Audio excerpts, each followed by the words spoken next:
Aš esu Laurynas Maibach, Lietuvos nuomonės formuotojas, verslininkas, išsilavinęs žmogus, istorikas. Kiek metų? 34. Iš kur esat? Gimiau Trakuose, gyvenu Trakuose. Kaip prisimenat savo vaikystę, ankstyvą vaikystę? Koks vaikas buvo? Aktyvus kaip ir dabar. Tik dabar dar ne tik kad aktyvus, bet ir vierchas dar. Guli namie ir laukiu, kol paskambins kokį draugelį pakvies išgerti. Tai ten, tarkim, kartais pasiimi kokį kreditą greitai, prageria. Bongės rinkdavau, būdavo, tarnaudavau už alkoholį čuvakams.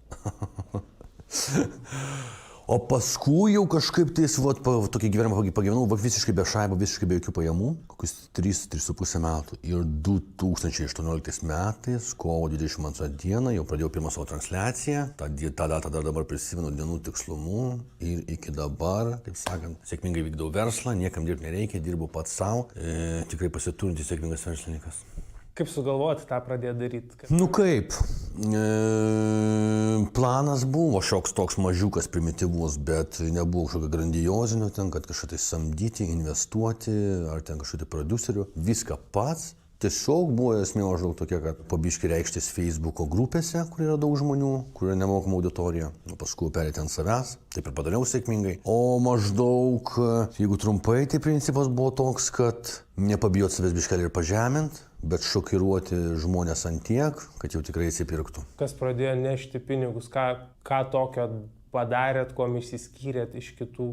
Nu, tai pirmas challenge'as koks buvo, pirmas video buvo toks, kur grandiozinis, kur aš išgėriau butelį aliejaus.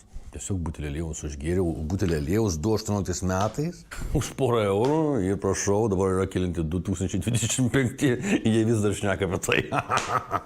Butelio aliejus, niuchinau Viagrą, valgiau pūdytą silkę, gėriau 100 putpelės kiaušinių. Žmonėm patinka, kai yra toksai, lyg iš savęs pusiau toksai biškis žalojimas, šokiravimas.